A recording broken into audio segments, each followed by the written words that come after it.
राजस्थान में बीजेपी का social engineering पर फोकस। एससी वर्ग से आने वाले अर्जुन राम मेघवाल हुए प्रमोट। अब केंद्रीय मंत्रिमंडल के विस्तार की चर्चा। राजस्थान से 2 सांसदों को मिल सकता है मौका। मोदी मंत्रिमंडल में शामिल हो सकते हैं 2 नाम। एसटी वर्ग से आने वाले 2 सांसदों के नाम पर चर्चा। हिंदुत्व चेहरे के रूप में अलवर सांसद बालकनाथ की चर्चा। राजस्थान से लोकसभा और राज्यसभा में बीजेपी के 28 सांसद हैं। केंद्रीय मंत्रिमंडल में राजस्थान की भागीदारी की बात करें तो अभी सिर्फ 4 मंत्री हैं। इनमें 3 लोकसभा सांसद गजेंद्र सिंह शेखावत, अर्जुन राम मेघवाल, कैलाश चौधरी और एक राज्यसभा सांसद भूपेंद्र यादव केंद्रीय मंत्रिमंडल में शामिल हैं।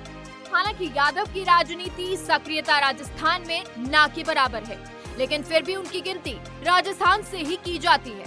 बीजेपी के केंद्रीय नेतृत्व की ओर से राजस्थान में दिए कार्यक्रमों पर गौर करें तो ये साफ दिख रहा है कि पार्टी इस साल के विधानसभा चुनाव और फिर लोकसभा चुनाव को जीतने के लिए पूरी तरह से जातियों और समाजों को साधने पर फोकस कर रही है।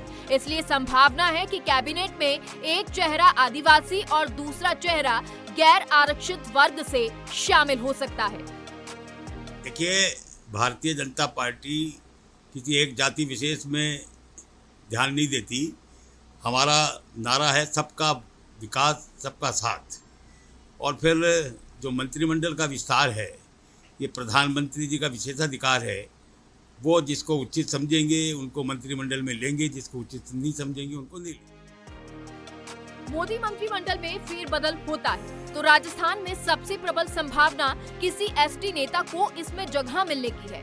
बीजेपी के दिल्ली दरबार में राजस्थान से जिन एसटी चेहरों को शामिल करने की चर्चा है, उसमें नंबर 1 पर है उदयपुर सांसद अर्जुन लाल मीणा। वहीं दूसरा नाम राज्यसभा सांसद डॉक्टर किरोड़ी लाल मीणा का है।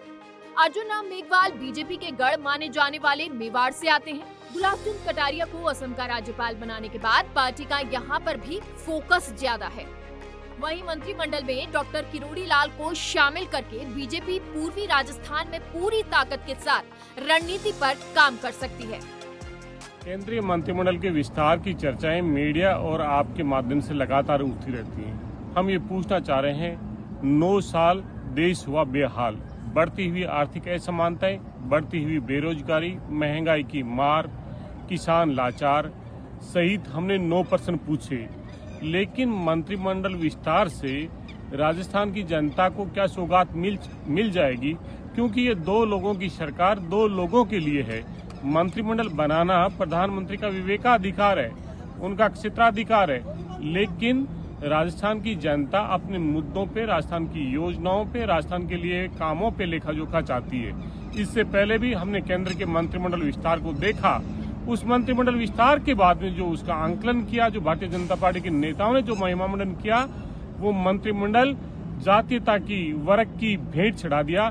लेकिन वो जाति और वर्ग के जो देश के लोग हैं, आज भी सरकार की योजनाओं का, सरकार के कामों के लिए इंतजार कर रहे हैं।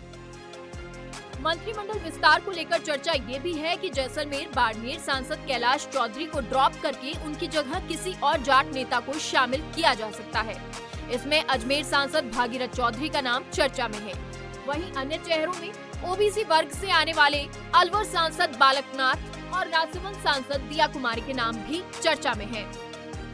राजस्थान में चुनावी साल होने से बीजेपी केंद्रीय सत्ता और प्रदेश संगठन दोनों में सोशल इंजीनियरिंग फॉर्मूले पर जोर देने की कोशिश में है। आने वाले समय में यदि केंद्र में मंत्रिमंडल विस्तार होता है तो माना जा सकता है कि इस फॉर्मूले की झलक फेरबदल में भी नजर आएगी। राजस्थान से भाजपा को 25 की 25 लोकसभा सांसद मिले हैं। अब एक बार फिर से केंद्रीय मंत्रिमंडल में विस्तार और फेरबदल की चर्चा शुरू हो गई है। ऐसे में राजस्थान को उम्मीद है कि राजस्थान से 1-2 सांसद और केंद्रीय मंत्रिमंडल में शामिल हुए। वहीं भाजपा को भी ये उम्मीद है कि अब तक किसी एसटी जाति के सांसद को केंद्रीय मंत्रिमंडल में राजस्थान से जगह नहीं मिल सकी है। ऐसे में उम्मीद की जा रही है कि भाजपा किसी एसटी चेहरे को केंद्रीय मंत्रिमंडल में जगह देकर आने वाले विधानसभा चुनाव में अपने जातीय समीकरण को साध सके। पंकज सोनी, सच बेधड़क के लिए।